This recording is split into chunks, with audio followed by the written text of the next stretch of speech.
안녕하세요. 안나입니다. 저는 해외에서 발생하는 다양한 사건들 이야기 형식으로 전달해 드리는 콘텐츠를 만들고 있고요. 오늘 저를 처음 보시거나 아직 구독 안 하신 분들 계시다면 꼭 구독하셔서 더 다양한 트루크라임 스토리 만나보시길 바랍니다. 오늘 이야기는 바로 들어갈게요. 낸시 피스터는 1956년 7월생이고요. 태어난 곳은 아이다호주입니다.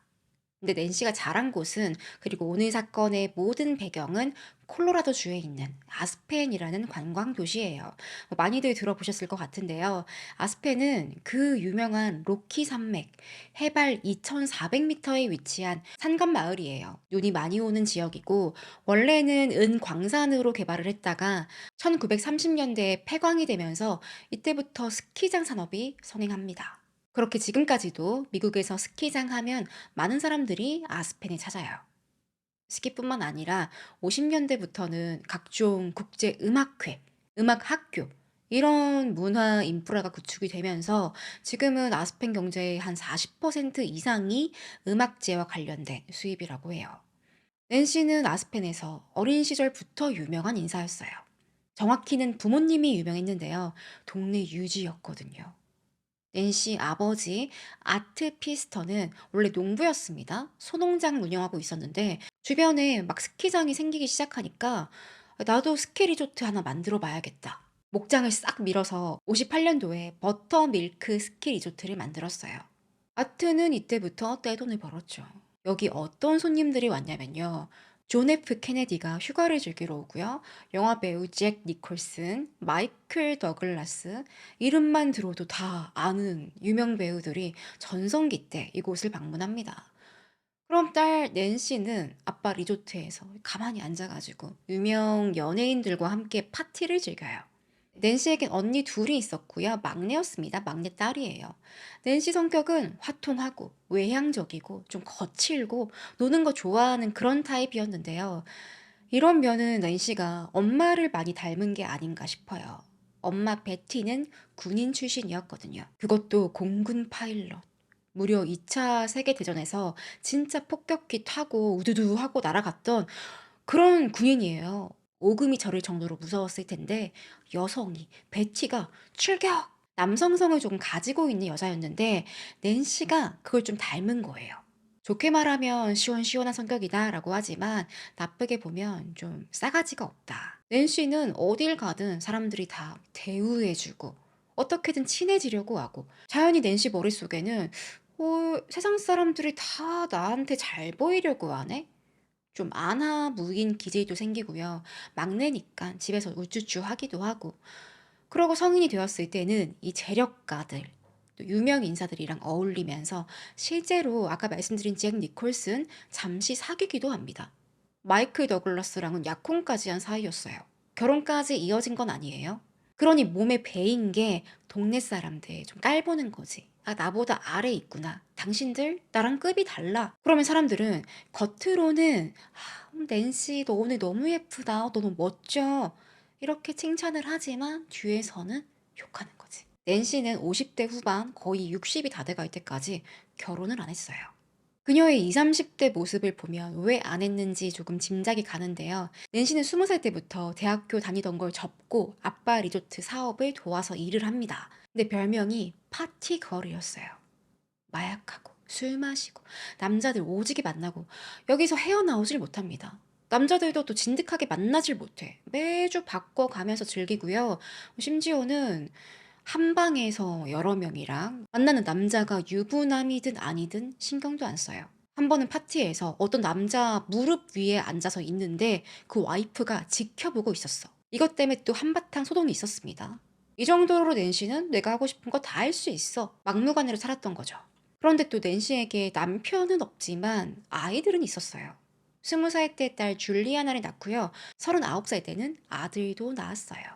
아빠 없이 혼자서 아이들을 키우는데 낸시 아버지 아트는 딸이 고생하니까 저기 아스펜에 자기 리조트가 있는 버터밀크산 북쪽 슬로프에 하우스 하나를 잘 지어줍니다. 너 여기서 손주들 잘 키워라. 그리고 너는 앞으로 아스펜을 홍보하는 역할을 했으면 좋겠어. 그렇게 낸시는 싱글맘이자 아버지 리조트 사업을 돕는 아스펜의 관광 사업에서는 중추적인 역할을 합니다. 일은 적성에 잘 맞았다고 해요.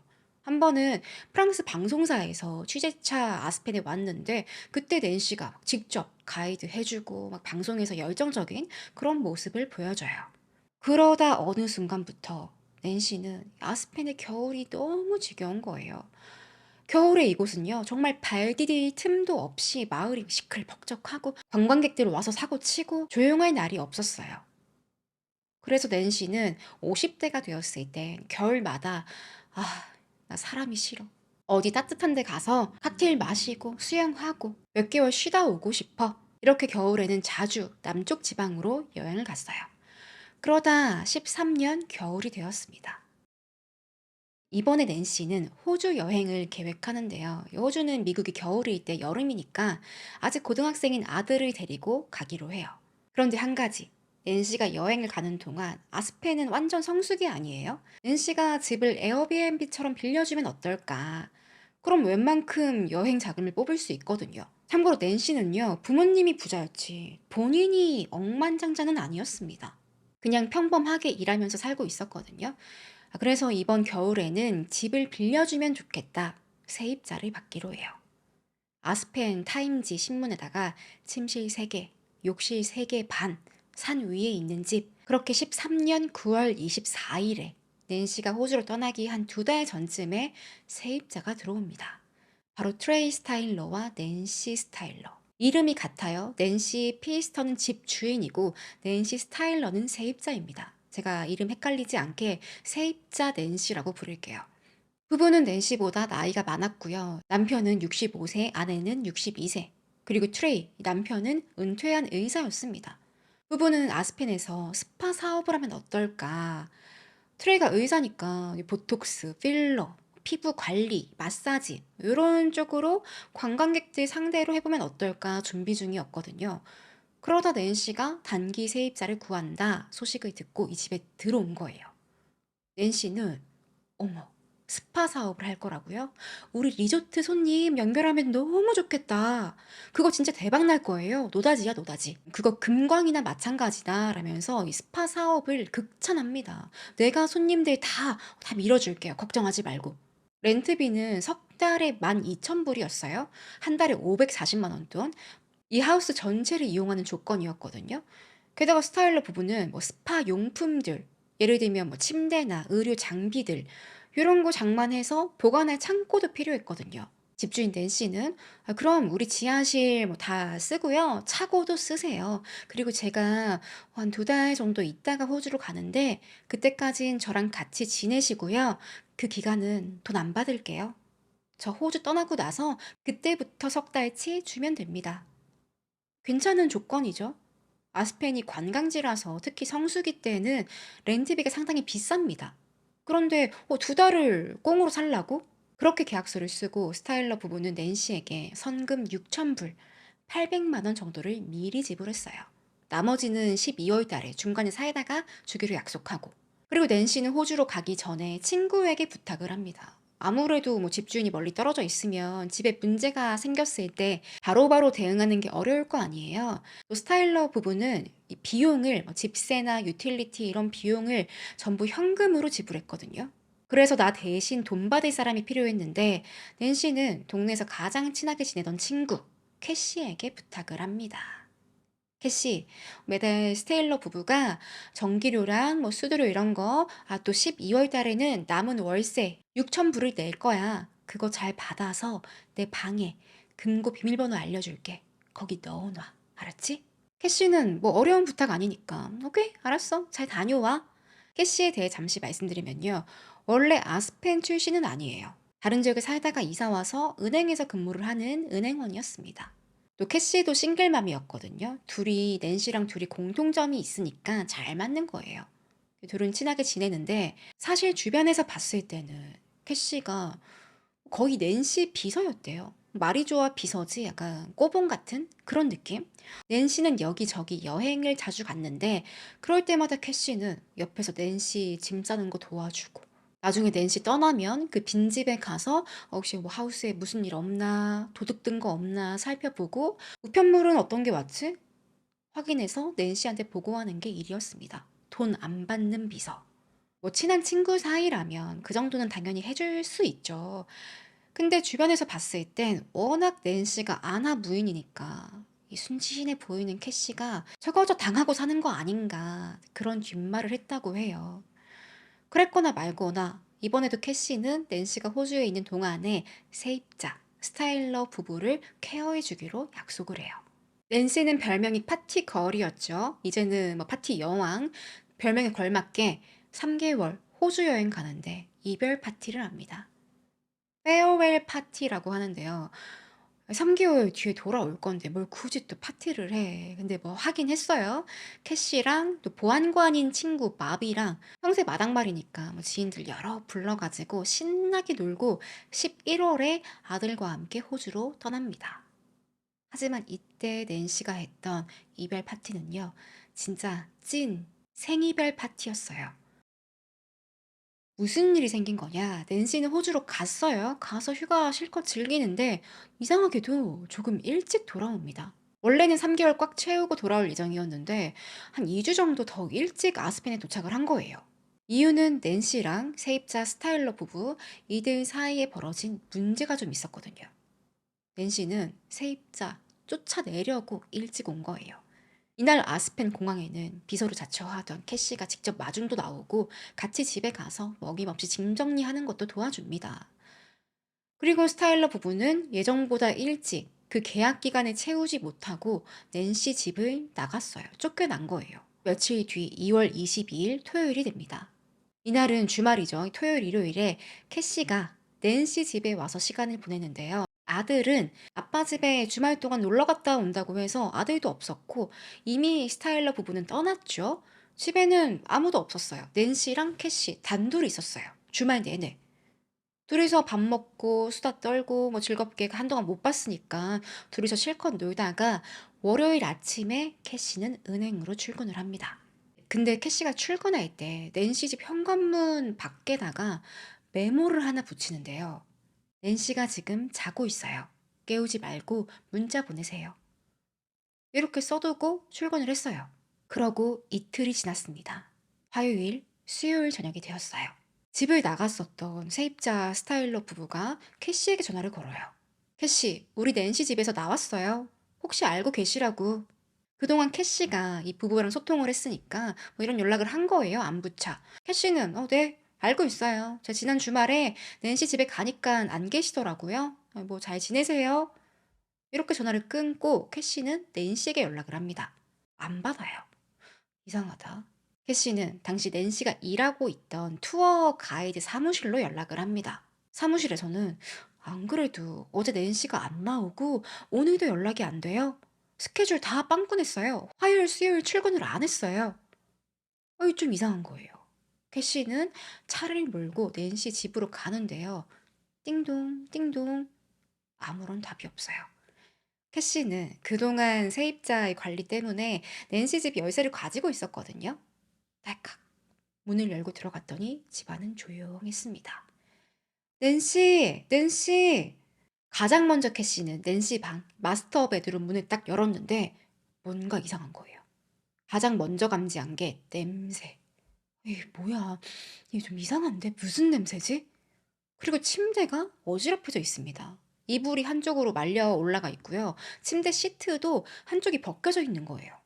자세히 보니 침대 프레임에 여기 침대 머리맡 부분에 불그스름한 핏자국이 작은 물방울 모양처럼 군데군데 보여요. 그리고 이 의문의 냄새, 어디서 나오는 건가? 냄새를 따라서 슬금슬금 가보니 그 옷장 문틈 사이로 이상한 냄새가 솔솔 나오는 거예요. 덜커덩덜커덩. 옷장 문을 당겨보지만 잠겨 있었습니다. 이거 뭔가 이상한데.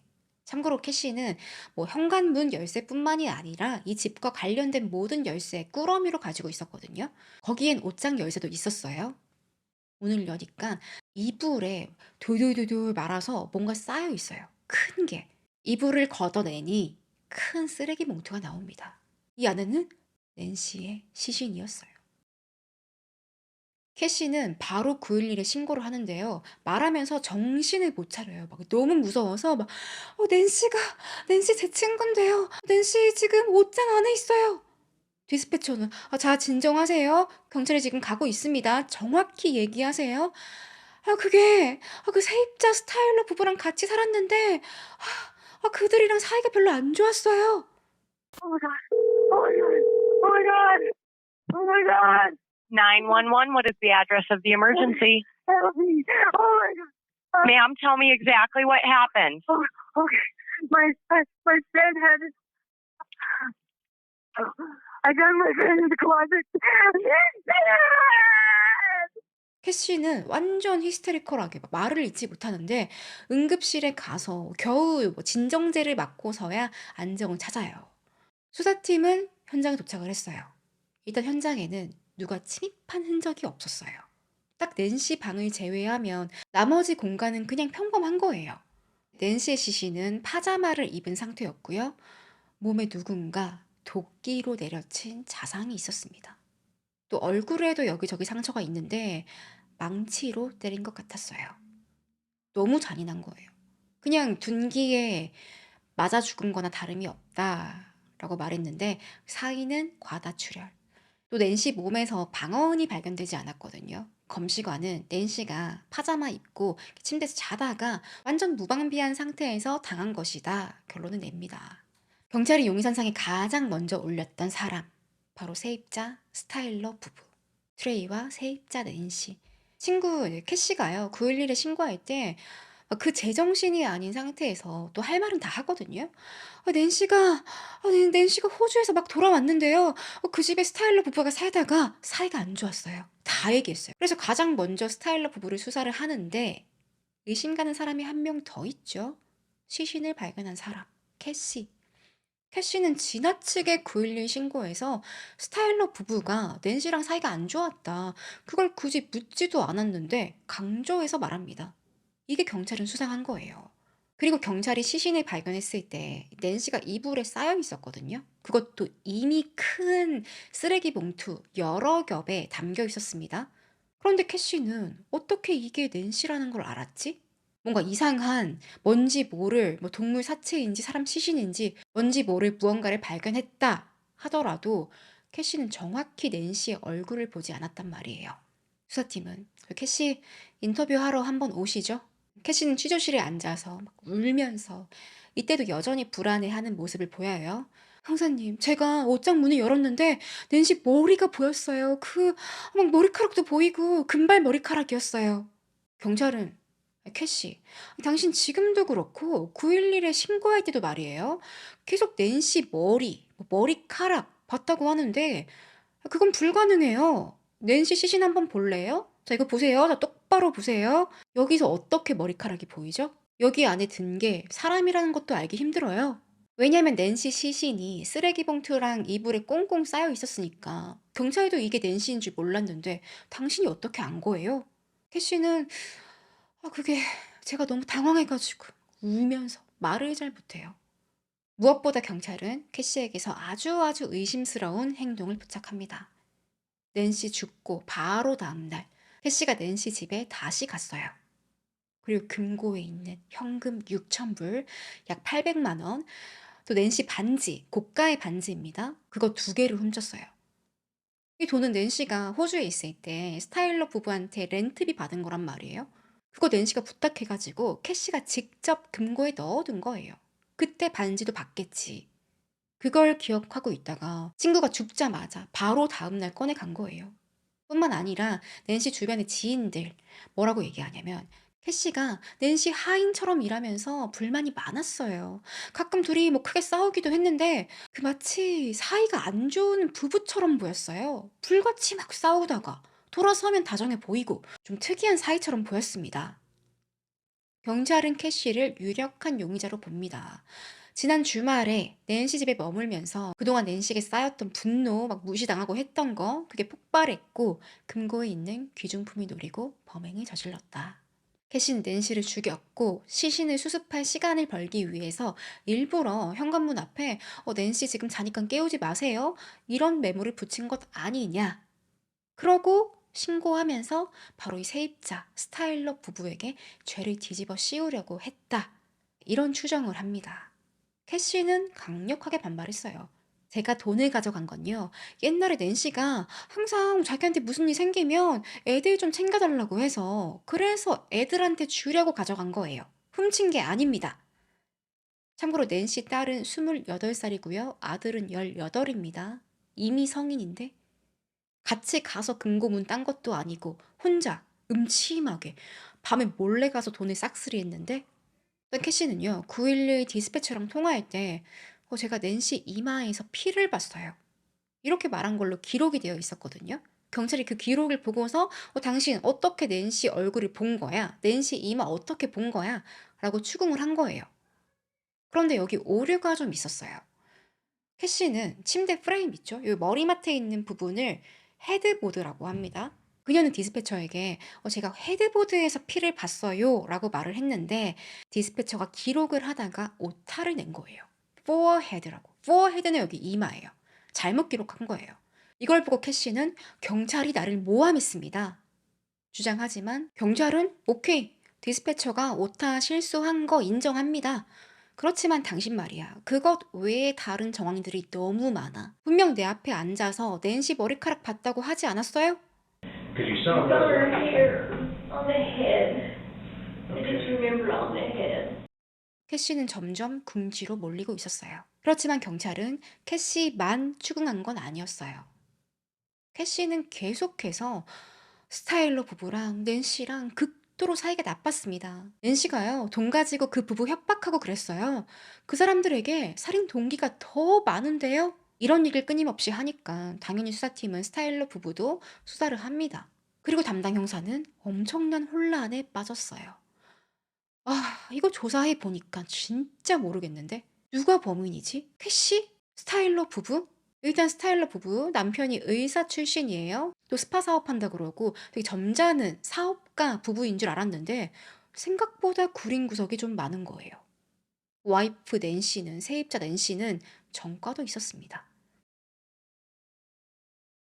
이 부부에 대해서 좀 알아볼게요. 세입자 트레이와 낸시 부부. 이 둘은 1985년도에 캔자스에서 결혼을 했어요. 둘 사이에는 자녀가 없지만 아내 낸시가 재혼이었거든요.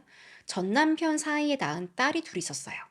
얘네를 데리고 결혼을 합니다. 그렇지만 이미 딸들 다 자라서 성인이 됐죠. 사건이 있을 때는. 스타일러 부부는 좀 똑똑했어요. 직업도 의사니까 당연히 공부를 많이 했을 텐데 기본적으로 IQ가 좀 높았다고 해요. 둘은 늦은 나이에 만났지만 통하는 것도 많았는데요.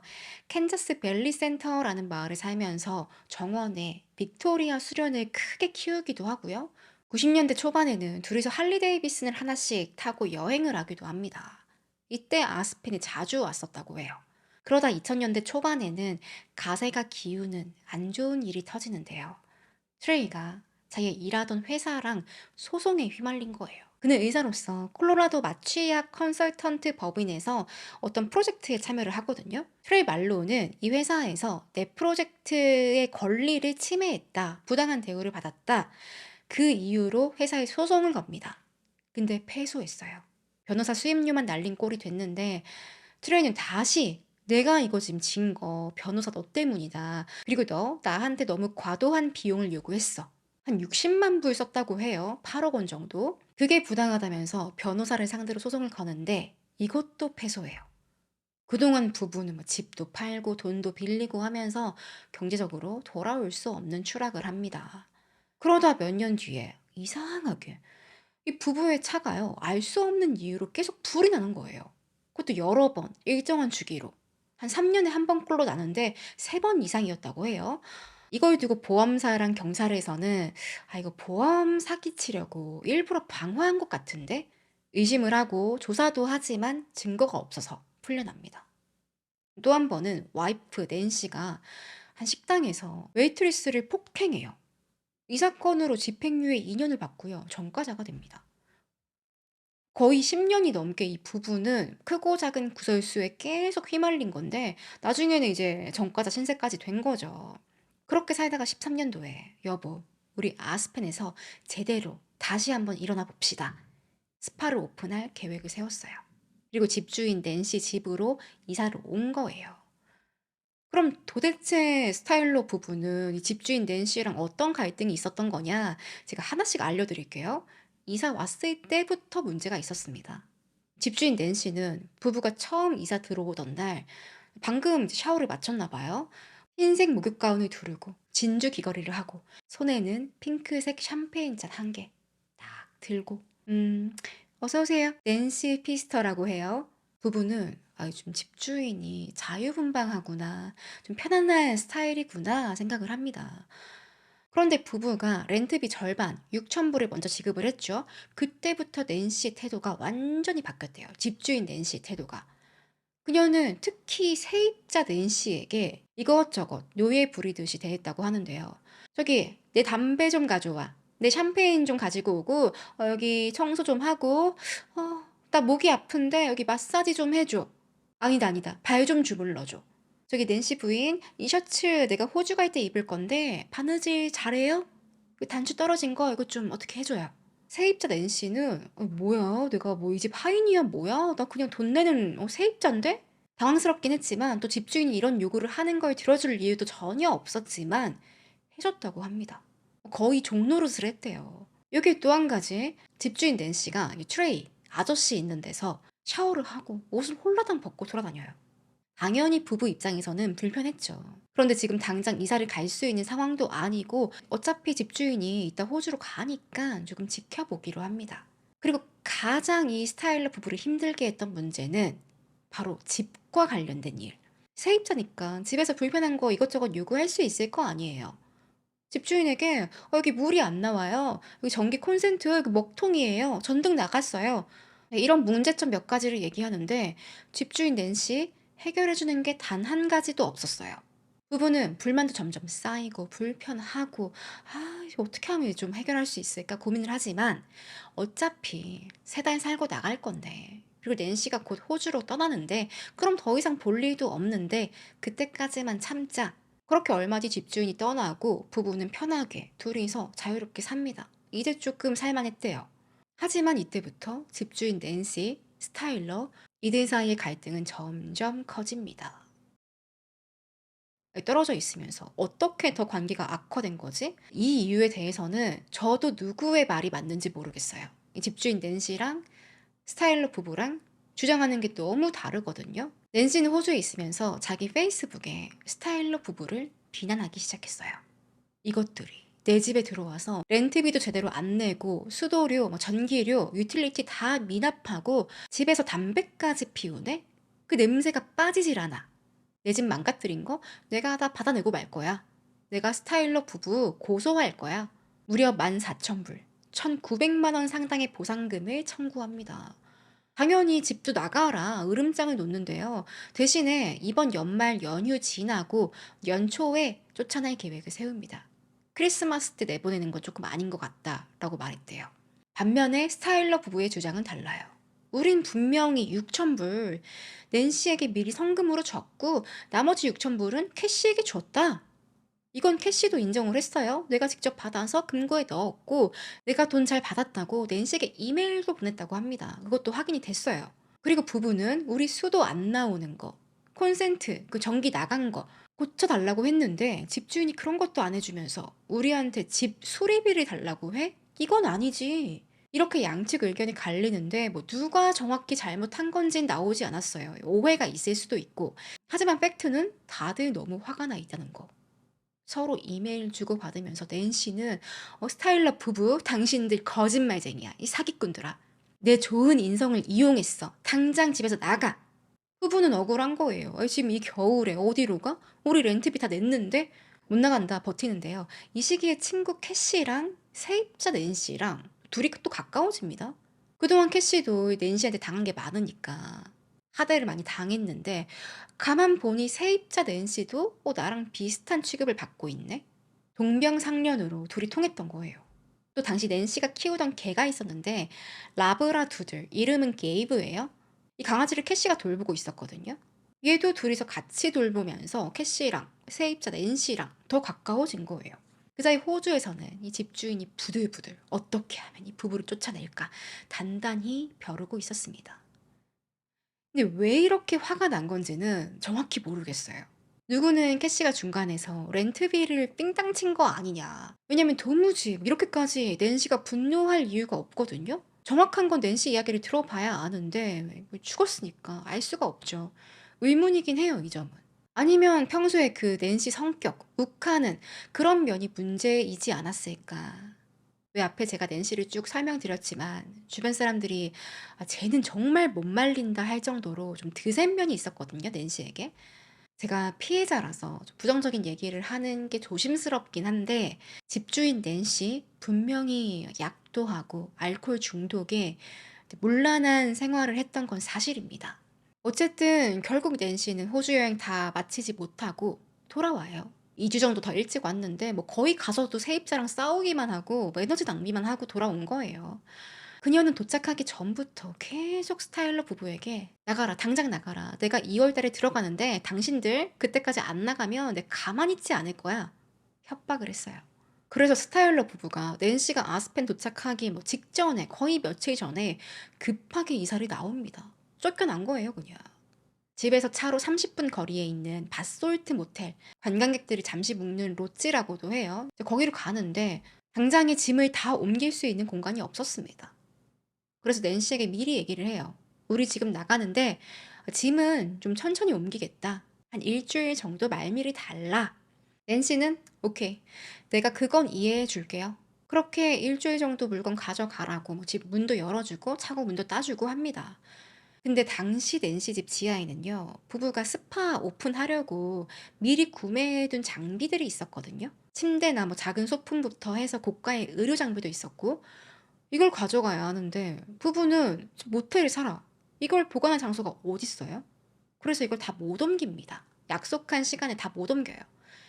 여기에 낸시는 분노해서 "내가 짐 가져가라고. 시간까지 내줬는데 약속을 어겨?" 이제 낸시는 낮에 문을 잠궈 버렸어요. 스타일러 부부 못 들어오게. 그리고 또다시 협박하고 "당신들 내가 여러 번 기회를 줬어. 정말 안 되겠구만. 우리 집 망가뜨린 거 14,000불, 1,900만 원 이거 지불하지 않으면 그 지하에 있는 장비 절대 못 가져가. 내 거야. 내가 다 팔아버릴 거야." 이제 낸시랑 스타일러 부부는 돌이킬 수 없는 관계가 됩니다. 서로 엄청 분노한 거죠. 따지고 보면 이 부부도 렌트비 다 지불했는데 부당하게 쫓겨났는데 그 의료 장비 고가의 우리 살림살이들 판다고 해? 이제 화가 머리 끝까지 난 거예요. 지금 이 상황이 그동안 낸시가 죽기 전에 있었던 일들이에요. 경찰은 이거 다 파악하고 나서 스타일러 부부 조사 안 할 수가 없겠죠. 살인 동기가 분명히 있으니까. 사건 바로 다음 날 새벽 5시 반에 부부가 지내고 있는 바솔트 모텔로 찾아갑니다. 똑똑똑. 경찰입니다. 스타일러 부부. 지금 낸시가 시신으로 발견됐어요. 같이 가시죠. 세입자 낸시는 에? 뭐라고요? 제가 지금 꿈을 꾸는 건가요? 전혀 몰랐다고 깜짝 놀란 반응을 합니다. 그렇게 트레이와 낸시, 이 스타일러 부부가 취조를 받는데요. 전혀 모른다고 말했어요. "형사님, 제가 낸시 그 여자 너무 고약해서 죽여버리겠다고 얘기한 적은 있어요. 그건 인정합니다. 그렇지만 저는 아니에요." 남편 트레이도 마찬가지. 그리고 트레이는요, 당시 65세였는데 몸도 그렇고 정신도 좀 쇠약했어요. 그래서 취조실에 앉아 있는 것도 막 힘들어 가지고 이러는데 이 사람이 둔기를 들고 건장한 낸시를 죽였다? 그것도 혼자 뭐 시신을 봉투에 담고 이불 돌돌 말아서 옷장에 넣고, 그리고 낸시 침대는요, 이 혈흔을 감추려고 누군가 뒤집어 놨어요. 반대로. 그걸 트레이 혼자 할 순 없었어요. 트레이 막 본인도 "내가 이렇게 힘이 없는 노인인데 어디 어린애 하나 제대로 때릴 수 있을 것 같아요? 저는 아무것도 못합니다. 아내가 다 도와줘요." 그렇지만 트레이 거짓말 탐지 테스트에 실패했어요. 만약에 부부가 낸시를 살해했다면 그건 분명히 둘이서 같이 했거나 아님 세입자 낸시 혼자 했거나 그럴 가능성이 크다. 아내 낸시는 오히려 자기들을 범인이라고 몰았던 캐시를 비난합니다. "형사님, 캐시랑 그 집주인 낸시 얼마나 사이가 나빴는지 아세요? 동네 사람들에게 물어보세요. 다 낸시 욕해요." 분명 캐시가 술을 진탕 마시고 필름이 끊겨서 낸시 살해한 게 분명합니다. 수사팀은 혼란스러웠어요. 범인이 누굴까? 분명 캐시에게도 범행 동기가 있고 절도까지 한 거 보면 너무너무 의심스러운데 스타일러 부부도 만만치 않아요. 낸시랑 사이가 너무 안 좋았어. 또 거짓말 탐지 테스트 실패했지? 그렇지만 또 물리적인 증거는 없었습니다. 양쪽 다. 부부가요, 낸시 집에서 여러 달 생활했기 때문에 DNA, 지문 당연히 남아 있었죠. 이런 게 증거가 되지도 않았고 살해 동기가 있다 뿐이지 흉기가 나온 것도 아니에요. 이건 캐시도 마찬가지입니다. 그래서 이들은 풀려나요. 아무도 구속되지 않았어요. 이로부터 며칠 뒤 경찰에게 놀라운 제보가 들어오는데요. 스타일러 부부가 머물고 있던 이 바솔트 모텔 직원이 쓰레기장에서 분리수거를 막 하고 있는데 어떤 봉투에 뭔가 묵직한 게 들어있는 거예요. 뭐야 이거? 열어보니까 혈흔이 가득 묻어있는 망치였습니다. 그리고 자동차 등록증도 하나 발견돼요. 직원은 이게 수상하니까 경찰에 신고를 하는데 분석 결과 망치에 묻은 혈은 죽은 낸시 것이었고요. 뿐만 아니라 낸시 소지품들도 있었고 여기서 트레이에 DNA가 나옵니다. 그리고 차량 등록증, 이건 또 스타일러 부부 거예요. 경찰은 빠르게 부부의 차를 수색하는데요. 트렁크에서 낸시 혈흔이 나왔어요. 게다가 부부가 지내는 그 모텔방, 바솔트 모텔 방문 바로 앞에 열쇠 하나가 떨어져 있는데 이 열쇠 낸시 시신 들어있던 옷장 열쇠였습니다. 2014년 3월 3일 스타일러 부부는 1급 살인 혐의, 살인 모의 혐의로 체포됐어요. 이제 확실한 물리적인 증거가 나왔으니까 의심의 여지가 없었죠.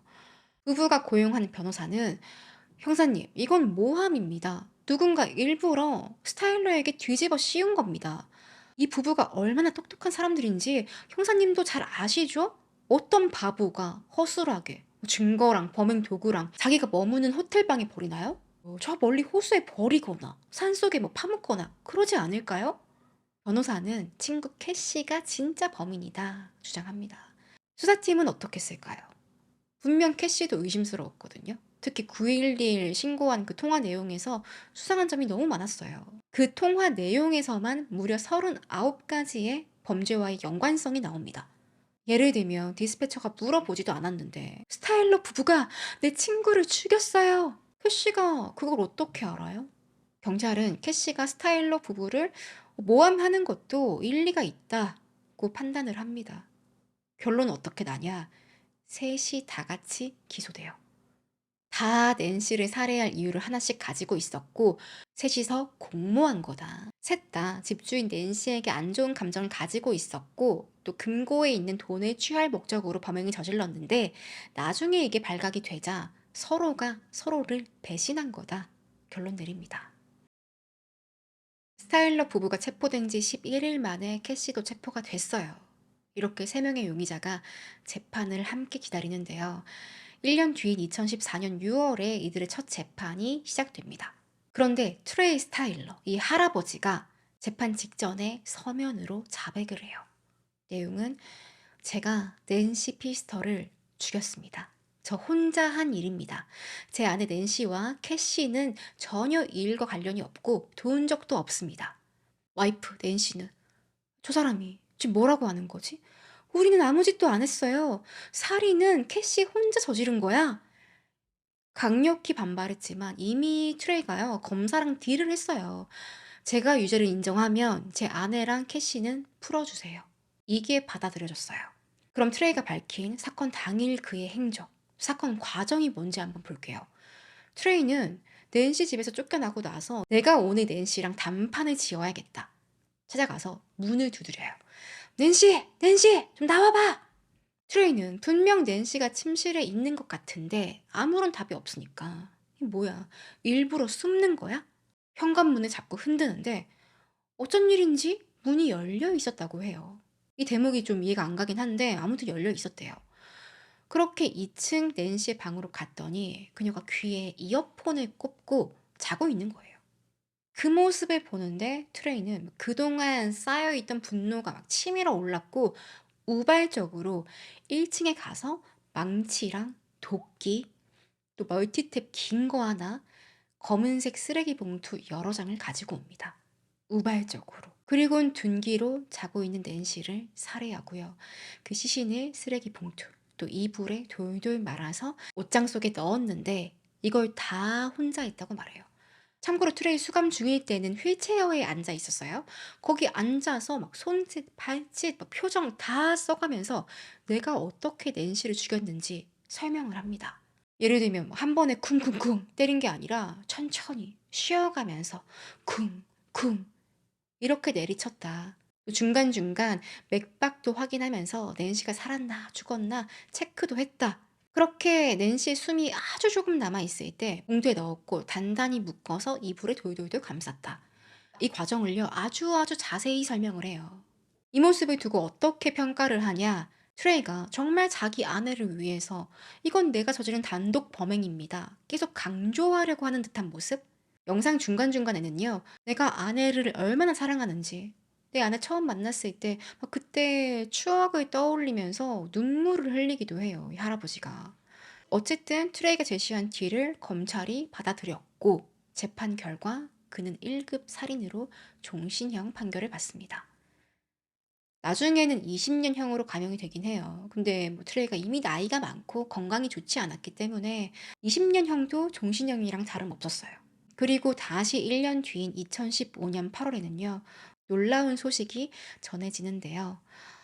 트레이가 수감 중에 스스로 목숨을 끊었다. 그의 나이 67세였습니다. 이를 두고 대중들, 특히 아스펜 주민들의 반응이 뜨거웠어요. 사실 아스펜 주민들은요, 아무리 트레이가 자백을 했다 하지만 분명 아내 낸시랑 뭔가 있을 거다, 그녀가 가담했을 거다, 공범이다 의심을 하고 있었거든요. 그렇지만 트레이가 아내를 너무나 사랑한 나머지 다 안고 간 거다. 특히 사건 발생했을 때요, 현장 근처에, 이 집 근처에 세입자 낸시의 휴대전화 신호가 잡혔거든요. 이걸 두고 트레이는 그때 제가 와이프 휴대폰을 가져갔습니다. 제 거 배터리가 금방 닳아서 가끔 아내 휴대폰을 쓰기도 해요. 좀 억지스러운 변명을 하는데 사람들이 안 믿죠. 저도 개인적으로 공범이라고 생각해요. 저의 생각은 캐시랑 낸시가 작당을 하고 벌인 일인데 트레이가 그 죄를 짊어졌다. 왜냐면 일단 아내 낸시가 무조건 공범으로 보여요. 이 트레이를 도울 사람은 와이프밖에 없어요. 거기다 캐시는 왜 범인인 것 같냐? 트레이가 낸시 피스터 죽이러 갔을 때 집 문이 열려 있다고 했었죠. 이 집이 상간에 있는 겁니다. 외진 곳에 떨어져 있는 하우스예요. 그것도 그날 낸시 피스터는 혼자 자고 있었는데 문을 잠그지 않았다고? 저는 그게 이해가 좀 안 가요. 그래서 문을 연 건 캐시의 열쇠다. 캐시가 가지고 있던 이 비상용 열쇠로 문을 열어준 게 아니냐 그런 생각이 들고요. 그리고 캐시는 그 메모 현관문에 붙여둔 메모에 자 렌씨 자고 있으니까 방해하지 마세요 이런 메모를 붙여뒀단 말이에요.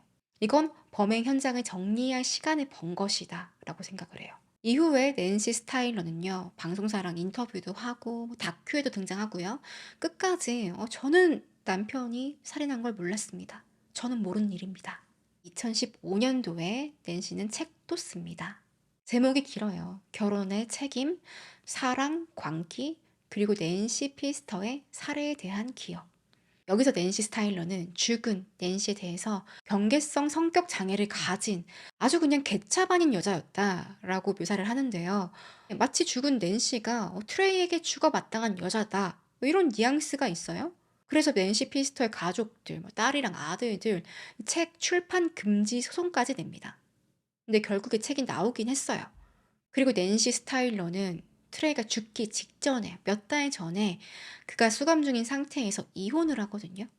이혼하고 스타일러라는 성도 버리고 자기가 과거에 쓰던 낸시 메이슨이란 이름으로 새로운 삶을 사는데 트레이에게 또 보험이 있었어요. 100만 불이었어요. 13억 정도. 보험금을 탈 상황이 생기자 집주인 낸시, 사망한 낸시의 딸 줄리아나가 나서서 안 됩니다. 저 여자는요, 우리 가족에게 지급할 위자료가 있어요. 중간에 제지합니다. 결국에 낸시 스타일러랑 줄리아나랑 둘이 합의를 했다곤 하는데 비공개 합의라서 낸시가 얼마를 챙겼는지는 알 수가 없어요.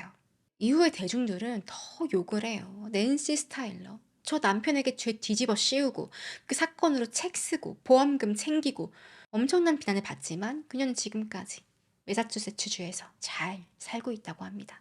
참고로 캐시는요, 그동안 어떻게 살았는지 별로 알려진 게 없어요. 하지만 지난 2023년 1월에 65세의 나이에 갑자기 세상을 떠났습니다. 왜 죽었는지는 이유가 나오지 않더라고요. 그냥 갑자기 떠났다. 지금 콜로라도 스노우메스 빌리지에 가면요, 아스펜의 친구들이라는 리스트가 있어요. 여긴 콜로라도 원주민들이나 뭐 아스펜 거주자들 중에서 존경받을 만한 그런 사람들의 이름을 등록해 두는 곳인데요. 여기 낸시 피스터의 이름이 2016년도부터 올라갔습니다.